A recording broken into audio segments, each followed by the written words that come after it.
त्यांनी ताब्यात घेतलाय। 12वीच्या नीट चाचणी परीक्षेमध्ये कमी गुण मिळाल्यामुळे मुख्याध्यापक असलेल्या वडिलांनी पोटच्या मुलीला अमानुष मारहाण केली। या मारहाणीत तिचा मृत्यू झालाय। ही हृदयद्रावक घटना सांगलीच्या आटपाडीतील नेलकरंजी इथली आहे।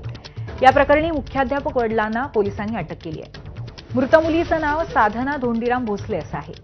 साधना ही आटपाडीतल्या एका कॉलेजमध्ये विज्ञान शाखेची 12वीची विद्यार्थिनी होती।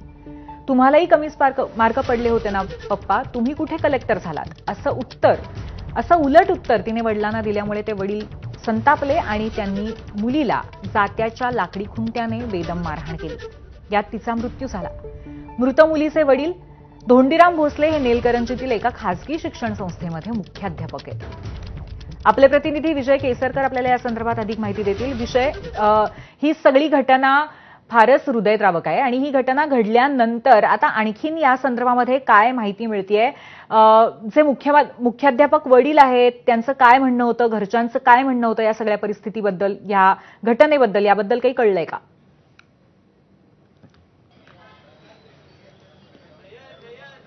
पूर्वी मुळात साधना ही अत्यंत हुशार असणारी मुलगी होती।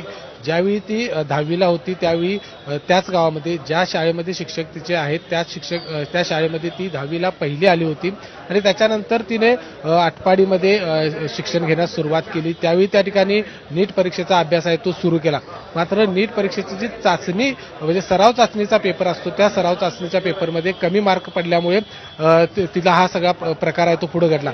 एक खासगी कार्यक्रम आहे घरामध्ये म्हणून त्या कार्यक्रमासाठी ही नेलकरंजीमध्ये ती आली होती आणि त्याचवेळी वडिलांनी विचारणा केली की तुला इतके कमी मार्क कसे काय पडले, कारण तुला जर डॉक्टर व्हायचं असेल तर इतके कमी मार्क पडून चालणार नाहीत आणि इतके पैसे आम्ही घालतोय तर त्याच्यासाठी नेमकं काय, अशा पद्धतीची भूमिका आहे ती त्या वडिलांनी घेतली। त्यावेळी जी साधना आहे त्या साधनेने देखील म्हटलं की पप्पा तुम्हाला कुठे जास्त मार्क पडले होते किंवा तुम्ही कुठे कलेक्टर झालात शिकून, अशा पद्धतीचं उलट उत्तर दिल्यानंतर वडिलांनी ते रागाच्या भरामध्ये तिला मारहाण करायला सुरुवात केली। त्यावेळी तिची आई देखील त्याच ठिकाणी होती, अडवण्याचा देखील प्रयत्न झाला।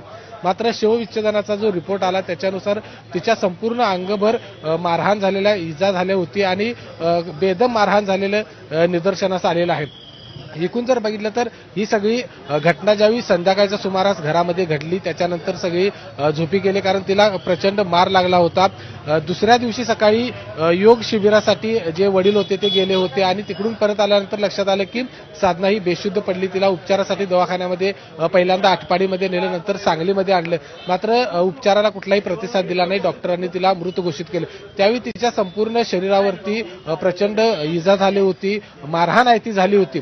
आता या सगळ्या प्रकरणी पोलीस आहेत ते चौकशी करत आहेत, कारण जे भोसले कुटुंब आहे त्यांचा जो वारसा आहे तो शिक्षणाचा वारसा आहे। त्यांचे वडील देखील त्याच शाळेमध्ये पदाधिकारी होते, ते देखील शिक्षक होते आणि एक शिक्षणाचा वारसा असलेलं हे कुटुंब आहे आणि असं असताना देखील एक प्रचंड अपेक्षा आहेत त्या मुलांच्यावरती मुलींच्यावरती हे पालक ठेवत आहेत आणि त्याच्यातून मात्र ही जी घटना घडली ही अतिशय एक टोकाचं पाऊल आहे ते या ठिकाणी उचललं असंच म्हणावं लागेल। आणि त्यामुळे आता पोलीस कशा पद्धतीनं, कारण 1 दिवसाची पोलीस कोठडी आहे ती या शिक्षकाला मिळालेली आहे, ज्या वडिलाला मिळालेली आहे।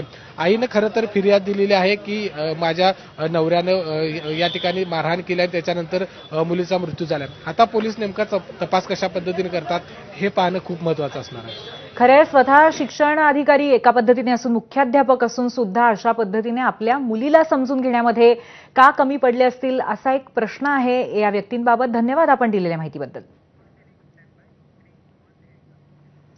यानंतर मुंबईतली बातमी आहे, ही सुद्धा धक्कादायकच आहे। त्वचेचा कॅन्सर झालेल्या स्वतःच्या 70